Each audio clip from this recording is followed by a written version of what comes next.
great kavod to ask to have the zchut, having Rav David Lau, to address our tzibur. All last minute, but the beautiful crowd, Baruch Hashem, that has come. Rabbi Lau was the chief rabbi of Israel for the last, I think, for 11 years, 10 and a half years. And it was a very consequential time, especially the last year or so. Rabbi Lau's position, we know that Rav Chaim Volozhin was once asked, what's the job of a Rav?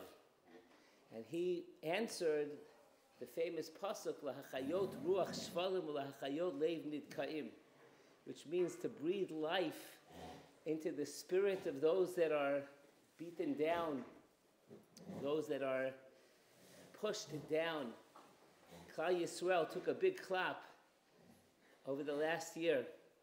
And with all the great things that Rabbi Lau has done in his career, he was the Rav of Modi'in, before that Shoham, tremendous Talmid Chacham, a great Mechaber Sfarim, part of a tremendous line of Rabbanim, his father, his grandfather, 38 or 39 Dorot of Rabbanim, unbelievable Achrayut.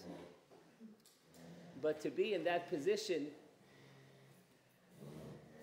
that you have to comfort not just hundreds of families, but to comfort Gans Klal Yisrael, and to find the right words, and to really be with people.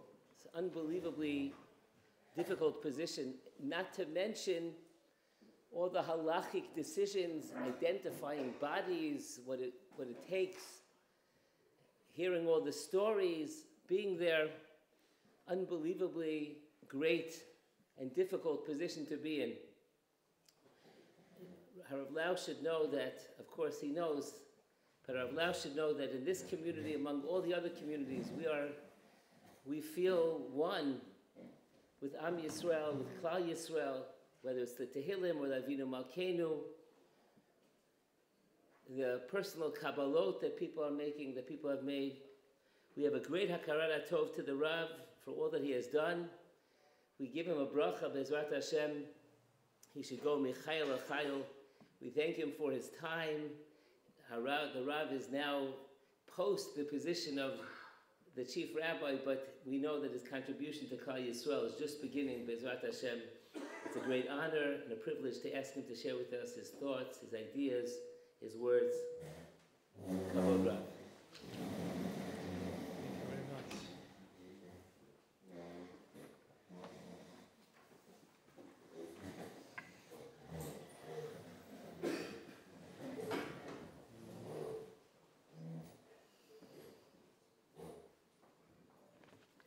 Thank you very much, Rabbi Brendel, Rabbi Levin, and all the people who gathered tonight to hear a few points that I want to share with you after the last year. I know it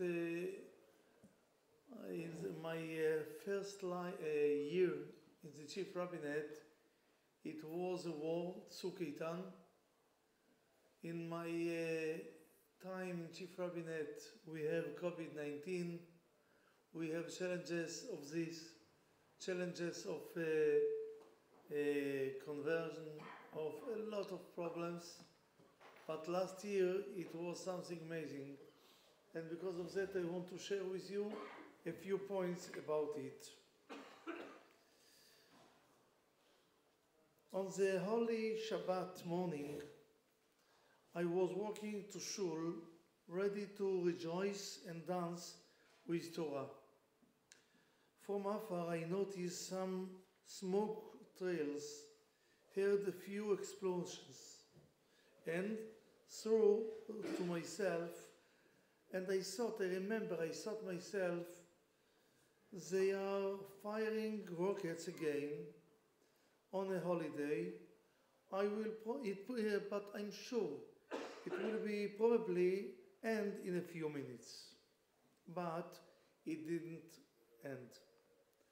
I arrived at Shul and heard that notice had started some time ago, and rumors were spreading about group of terrorists that had breached into the country. It sounds serious, but we have been through such things before, so it's okay. During the prayer, a young man approached me, saying he served in the Air Force, in the Air Defense. He told me he might be needed by the army. I told him, yes, I agree. So go home, turn off your phone, and if they really needed you, you need to go quickly to the base. 10 minutes later, he returned, already in uniform. He told me they were indeed looking for him, asked for a blessing, and mentioned that there was an attack by Hamas on communities in the south, that there were casualties and possibly 2 or 3 hostages. Then in the morning, they spoke about maybe 2 or 3 hostages. A few minutes later, I received similar news from another soldier who was called up asking for a blessing as well. I told the shul officials to continue the kafot dances, but to add tilim with each round, praying for the safety of our brothers in the south and for success for the IDF soldiers. On my way home, after leaving the shul, I encountered groups of soldiers gathering in the square, preparing to head out. They all asked for a blessing, concerned I can see in their eyes. I remember it, everyone were concerned. After Shabbat, when the scale of disaster became clear, I went to Shura camp, a site where the bodies of those murdered were being brought for identification and burial. There I found the area divided into two sections, one for soldiers and one for civilians. The military section was well organized, but the civilian side was less so, catastrophe. And it was necessary to give instructions and guide them on how to achieve proper edification, even though many of the bodies have been disfigured and burned. I can tell you, I'm sure that from the Holocaust, no one need to give answer and solution about this situation. The situation was that burned bodies with I'm looking for a word, only in English, a word in Hebrew also. A word to describe you what is the situation of bodies. And they did it. The people did it. Not animals. People did it. We need to understand how deep can personality go down and how high can personality go up. I saw there people made a holy things how to help the people there. in this situation. Wherever possible, we took DNA sample from the bodies.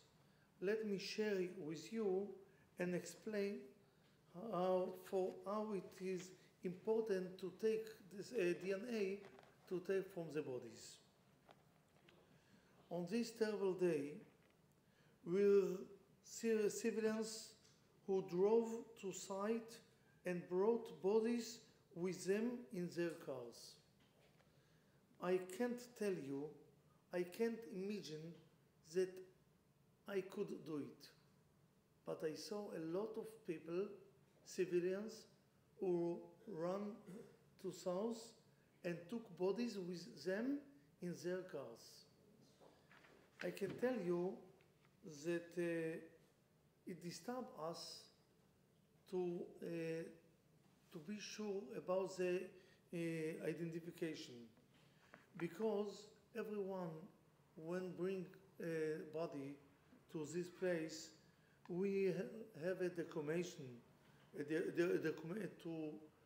to write where they took the body from and how they found it, or other details that could help us in identification.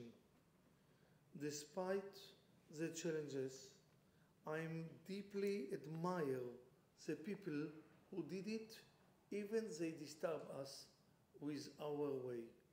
But I admire they thought about brothers and sisters, how to give them the kavod acharon, how to help them.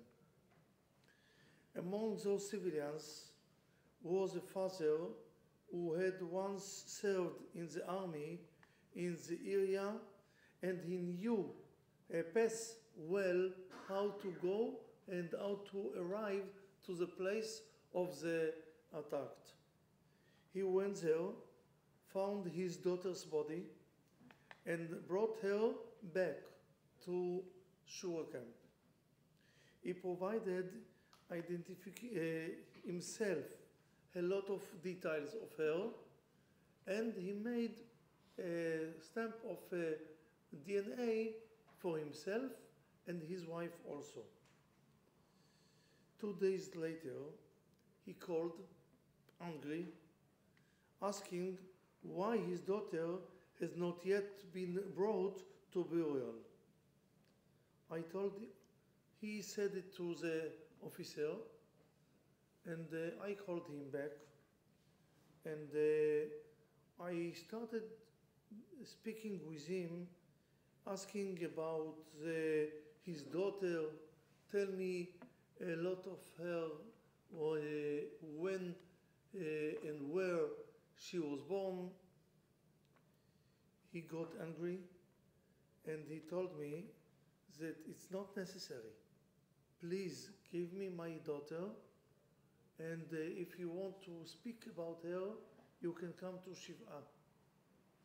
I heard his word, but I continued to speak, and he opened up and began to share a little bit. From what he said, I realized that this daughter was not adopted, and I suggested we go together to the body for identification. He approached, looked, and looked again, and with tears, he told me, I'm not sure. I explained him that the DNA from the body didn't match to his DNA and to DNA of his wife. And I told him that because of that, I thought maybe she's an adopt. But after our discussion, I understood that not. So now he understood why I spoke with him. Kodesh Baruch Hu helped us that we found her body 2 days later, and on Friday of this week, we brought her to burial with and Kodesh Baruch Hu help us that we find the body that he brought, who is the body and who is her parents. The hairstyle was the same hairstyle of his daughter, and he was confused. So because of that, he brought her body. He thought this is his daughter. But I tried to explain him that we need to be sure.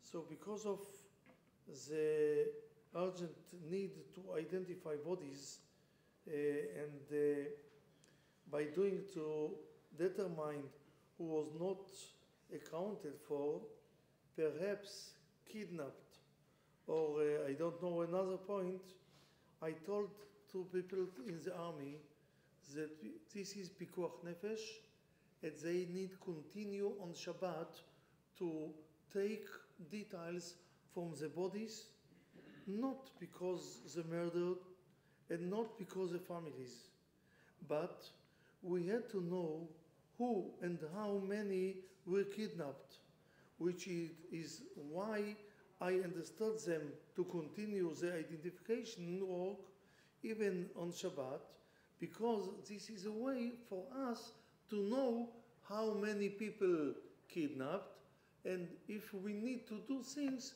to help them. Because of that, we did it on Shabbat. We continue in the first Shabbat to know all the details that we can know, and because of that, 1.5 weeks after Simchat Torah, we had a list for almost 100% who is kidnapped, who murdered, and who is sick in the hospital. And this is very, I want to thank God a lot about this point. I want to note that we must give thanks God because that for success of identification. This is the first war in the history of the state of Israel where we have no agunot. We found, and we don't have any aguna after this war. We need to thank God about this. Aguna is a woman left that we don't know where is her husband, and we don't know if he died or not. Until we know, we can't allow her to go to get married. Because of that, we have agunot from Sheshet Hayamim, from Yom Kippur War, from Lebanon. This is the first war in the world that we succeeded.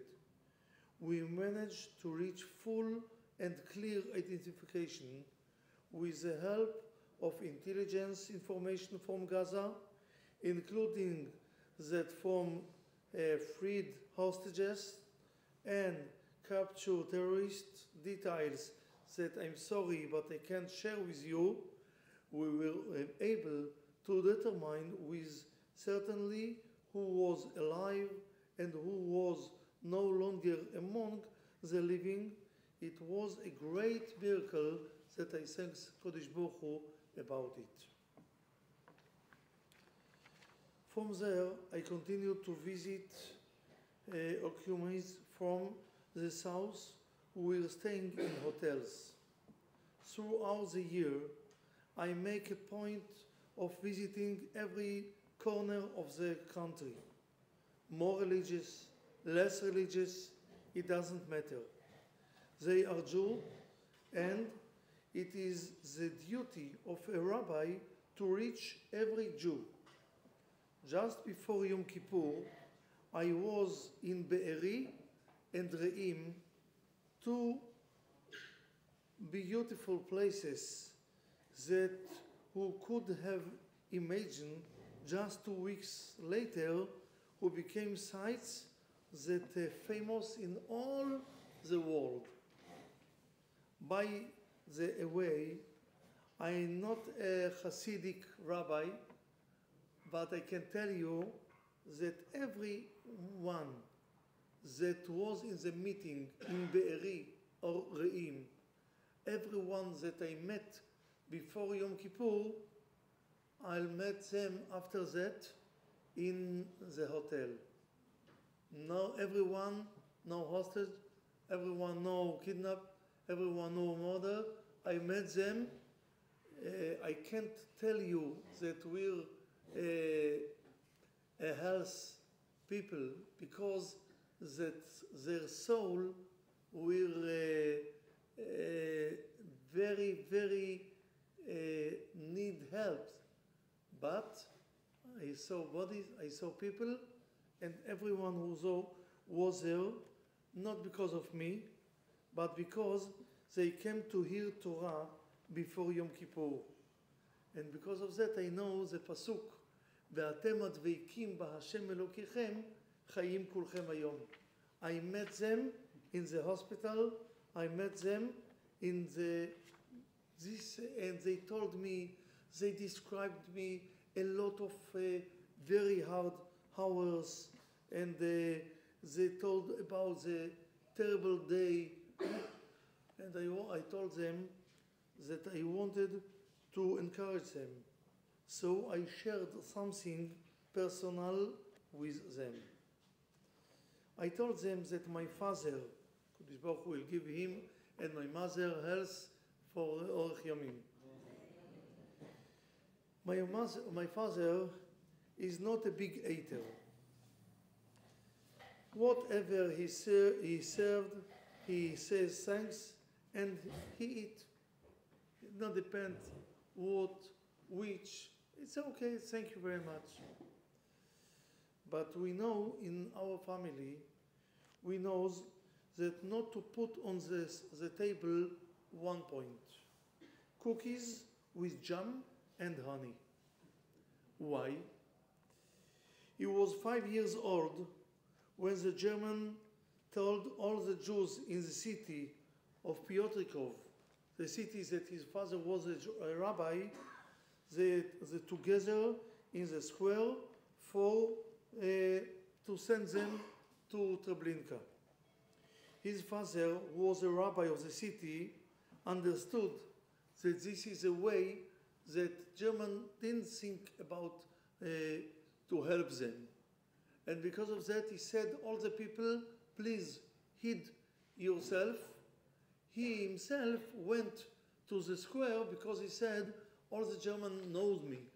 And if they didn't see me in the square, they look for me and maybe they found another Jews. So he went to square and he asked all the Jews, please go. And my grandmother took my father into hiding, understanding that the Germans would come. So because of that, she took with her cookies with jam and honey. And when they entered to the place, to the hiding, the place, she gave 2 cookies to his mouth. She put there. He tried to tell her that even I'm 5 years old, but I understand that I need to be quiet. He opened his mouth, she put another 2 cookies. He tried to show her with his finger that yes, I understand, another 2 cookies. So thanks God that he is still alive, not because the German, but because the cookies. I told them, I understand your terrible life, your difficult day. I understand it. But when you went out, it's different from the time that my father went out from the hiding place. My father saw German, Ukraine, Lithuanian, a lot of murdered people. You went out when? When your brothers and sisters went to bring you. They came to bring you how to bring you back. You know that you can't be sure that out of the room is a soldiers, is a Jews, but you heard the voice of Shema Israel, and you continue Hashem Elokeinu, Hashem Echad, and this announcement, this helped you and helps them to save you and to bring you home. I know, I understand, this is a terrible day, but you need to thank Hashem about the difference between the time of my fathers and the time of you. So because of that, you need to thank and to be sure that you will turn back your home. From there, I continue to visit the wounded in hospitals and comfort. Over the past year, I have more than 500 mourning houses. Everyone, every family, everyone is something amazing, and even I knew before that we have a very important and warm nation. I knew it more after I saw more than 500 homes, and maybe I want to tell you one point. In hospital, I met someone. He told me that he is from Kfar Gaza. Maybe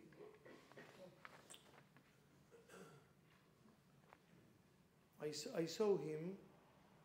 He covered with a blanket, and all his entire body, except of his head. I found out that he had lost one arm and was ignored in his hands and legs.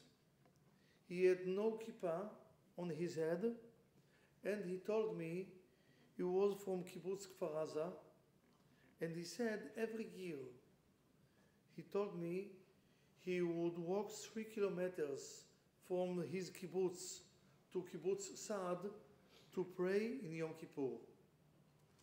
When I asked how the prayers were this year, he told me that because of this shift in a cow shed, he was only in the shul during the day, not at night. But I'm a religious guy of Kibbutz Kfar Aza. That he said. I asked him which tune from Yom Kippur he liked the most.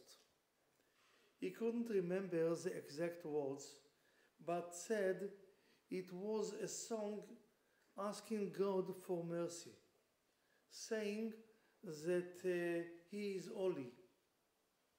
I asked him, maybe Chamol al Maasecha?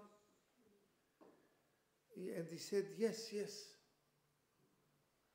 And I remember that when I entered the ward, I had seen some young men with guitar outside, so I excused myself and went to call them in.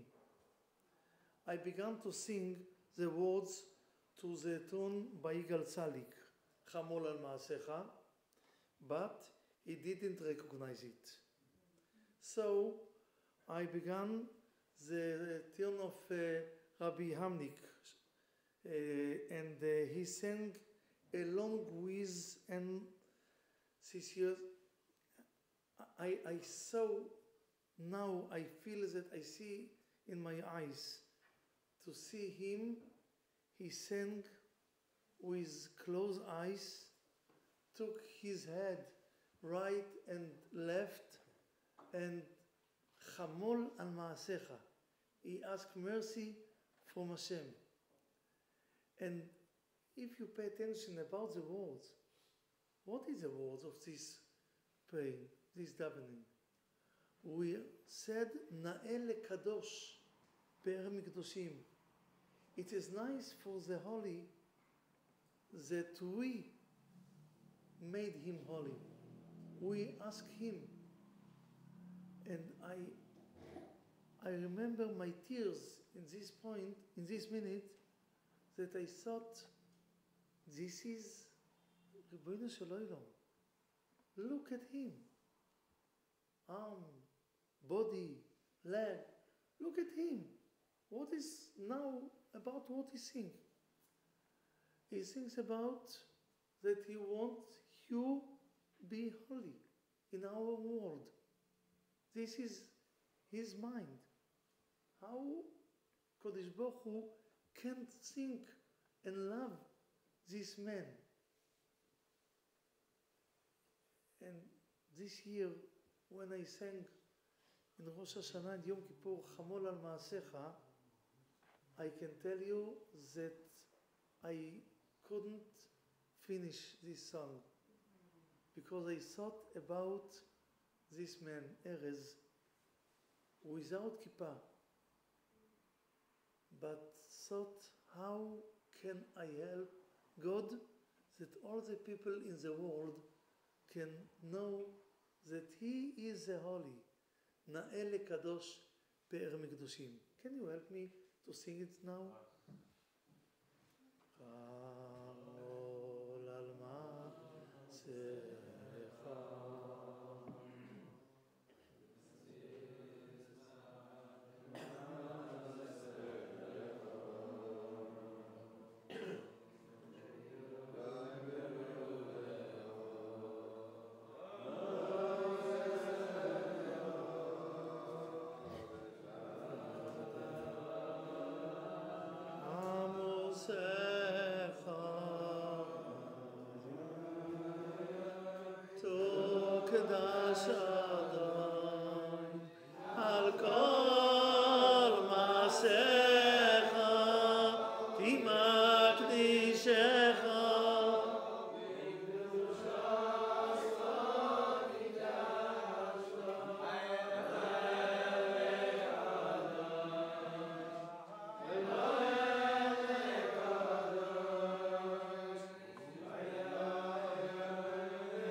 I saw that he was getting tired, so I asked him which prayer was special for him on Yom Kippur night.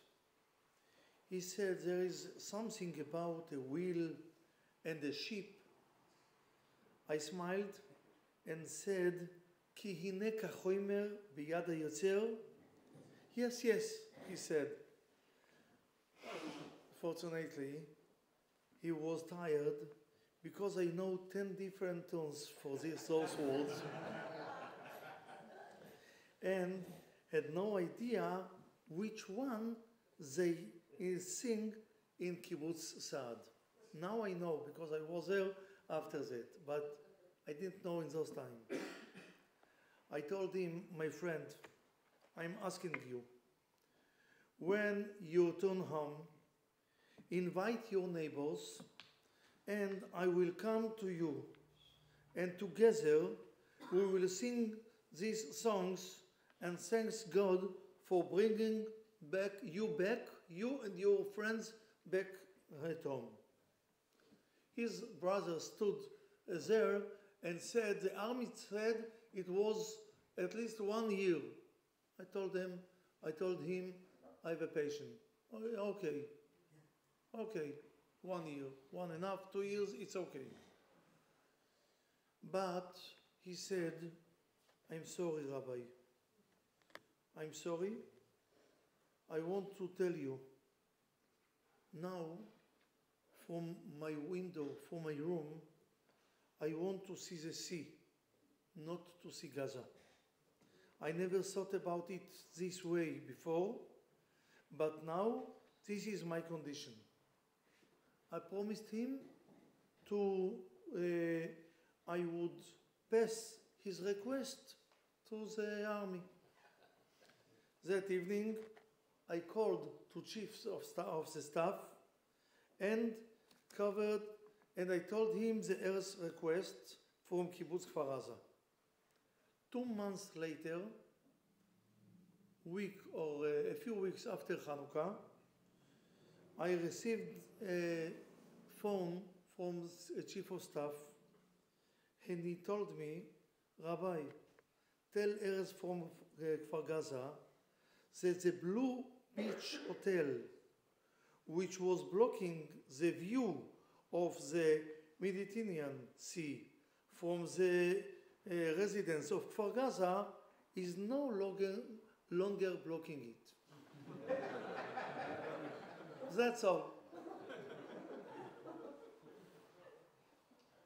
I called Erez, found him already in rehab, in Tel HaShomer. He's better. I told him that I had kept my part of the agreement. Now I'm waiting for him to invite me to fulfill his part of the agreement, with God's help, soon. I want to share with you 1 or 2 points more. I told you I was in too much houses, mourning houses. One of them, that each family is something. Each family is friend, father, grandfather, grandmother. Each family is something that I need to think about. And I know that first of all, one of the difference between Tzuk Eitan, I was in all the 73 mourning houses, and one of the difference is that today I saw in every mourning house grandparents. I remember Tzuk Eitan, only 11 years ago. I don't remember one grandfather or grandmother. Today I found, maybe it says that we are more in the earth. I don't know exactly why, but grandparents are subjects that they are not sitting Shiv'ah, but they live in Shiv'ah. And I look for them, to speak with them, and to understand that they way, I understand it's very hard for them, very difficult to see their children, their child, son or daughter, set of their son. It's terrible. About a month after the war, I received a call informing me that it had been confirmed that one of the female lookouts who had been kidnapped to Gaza was murdered by a doctor at the hospital where they were being held, in a hospital in Gaza. The doctor murdered her. Since it was certain, I told the family to begin Shiva. The parents took the news very hard, but they accepted the judgment. It was Tuesday. On Thursday, the IDF managed to bring her body back to Israel. And I spoke with her mother, who, while still in the middle of Shiva, had to hold a funeral for her daughter. Don't envy me. She calmed down only when I told her that according to the Jewish halacha, she didn't need to sit Shiva again, but only to complete the remaining days of Shiva she had already begun. A difficult and painful ordeal. I want to tell you one point more. Throughout my years in chief rabbinate, I had faced difficult times. I spoke about Tzuk Eitan, I spoke about COVID-19 pandemic, were the hardest. But then I provided guidelines for praying during lockdowns, instructions to on how to conduct mikveh and load and the holidays. I thought that it was the terrible, but the time of these days was so hard, so difficult time. And when I want to encourage myself, I went to military camps, sat with the soldiers, talked to them, and tried to uplift their spirits. It was from those visits that I drew my strength, seeing their enthusiasm and understanding that we were fighting for our home. I remember that at the end of the meeting with a group of soldiers, we stood in a circle and sang Am Yisrael Chai. As I looked at their faces and hoped that God willing, we would merit to see them all return home alive from their scared mission. The land of Israel is the Kodesh Baruch Hu brought it to us with a lot of suffering.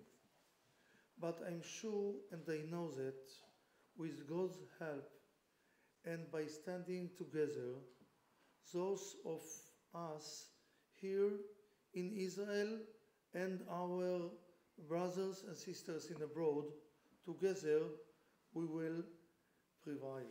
I want to tell you one point more.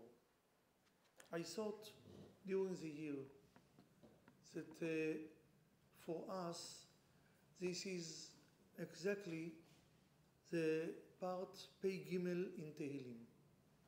Shir Mizmor LaAsaf. Al Amcha Ya'arimu Sod. They did it in secret. We didn't know anything about their programs. אמרו לכו ונכחידם מגוי ולא ייזכר שם ישראל עוד. They wanted to kill every Jew, everyone, even you are in right side of the political map, in the left side, religious, non-religious, not depend. They tried to kill and destroy all the Jewish nation. And the Pasuk in Tehillim told us that the truth is Alecha Briti Chotu. They are against the name of God, the way of God in the world. And we need to continue this part, this capture. We need to continue. We need first of all, עשה להם כמדיין, כסיסרא, כאבין, fighting. We need war to kill them and to survive, to help our people to survive from this. But the win will be the complete when we remember the last psalm in this period. וידעו כי אתה שמך השם לבדך עליון על כל הארץ. We will be winners when we help the people in the world that we are the nation of Hashem, that Hashem is the Lord of the world. He is a Ribono Shel Olam, and when we feel it, when we continue this way, when we serve His commandments, when we remember this every minute in our life, this is the minute that I know that we are the winners, that we win this war. So we have a long way that we need to remember, that we need to do all we can do to remember Hashem, אתה לבדך עליון על כל הארץ. He is the Melech. Hashem, this is a way, and we have the very big privilege to continue the way and to be slaves of Hashem. This is our privilege, and I want to tell you again, we can win, but we need to remember, we said in ברכת החודש last week, מי שעשה ניסים לאבותינו וגאל אותם מעבדות לחירות, הוא יגאל אותנו בקרוב. I'm sure it will be soon. ויקבץ נידחינו מארבע כנפות הארץ. But we have one condition that we need to remember. We need to do חברים כל ישראל, ונאמר אמן. We need to be together, and we need to remember. This is a way that all the together, Am Yisrael Chai. I have 10 minutes for questions. You think they can say this word? Yeah, I think that people... But maybe to be sure that I understand the question. Okay. The Rav agreed we'll have a few minutes of questions. If anybody has any questions, it's open now to... I want to thank the Rav for beautiful words, very inspiring and poignant words. If anybody has any questions they'd like to ask questions. Yes. Now. The question is, what is the Rav's opinion on the draft before the trading? The Rav does not have to answer that. What is the Rav's opinion about the draft for the Charedim? You don't have to answer that.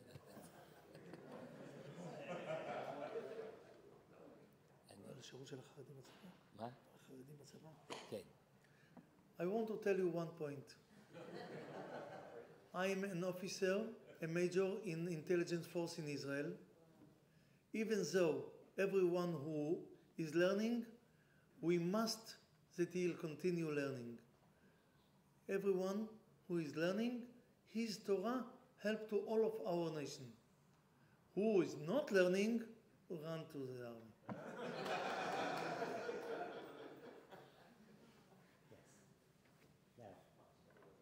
What's the question? It's not so much a question, it's just I'm Shomer Shabbos since April. And it's interesting being raised as a conservative.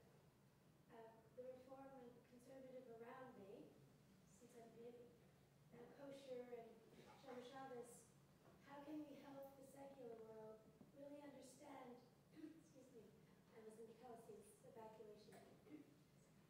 How do we help the rest of the world really understand that Torah and Hashem is where it's at? How can we continue to... Good. She just became Shomer Shabbat in April. He had Shomer Shabbat, and she wants to know, and because of October 7th, she wants to know what would be the message for the non-Orthodox world to get them more involved. What would the Rav think? She was in the fire. She was in the fires.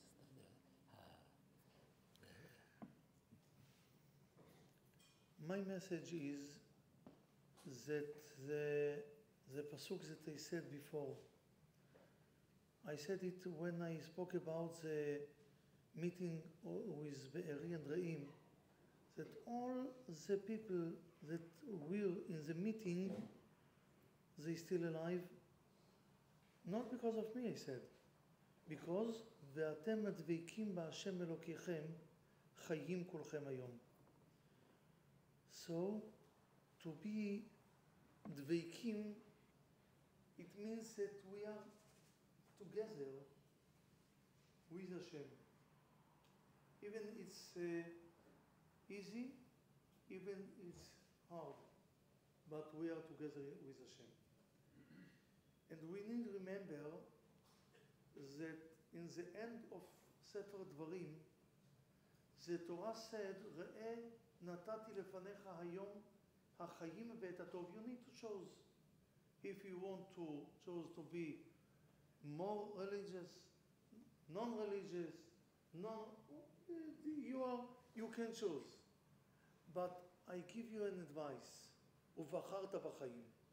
I'll give you, said Hashem, said God, I'll give you an advice that you need to choose in the way of Judaism, and which, if you want to be sure, which is exactly the way. למען תחיה אתה וזרעך. When you can see a next generation like you, this is the symbol for me that I choose in the correct way. And I think that you need to see an history. I'm sure that if my grandfather will come now to this hall, he can take my feeling because it's exactly the same his feeling. And I made the best. And what can I do that my grandchildren will be with the same feeling? So this is the way that in the Torah I read it.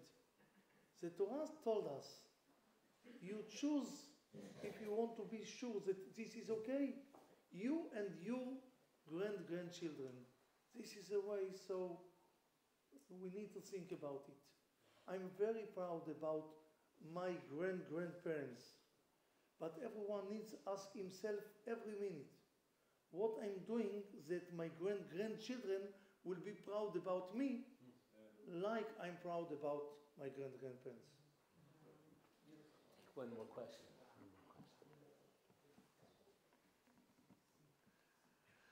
I want to thank you. Thank you very much. I'm going to the airport. And please remember, we are brothers, and we have one Father in the heaven.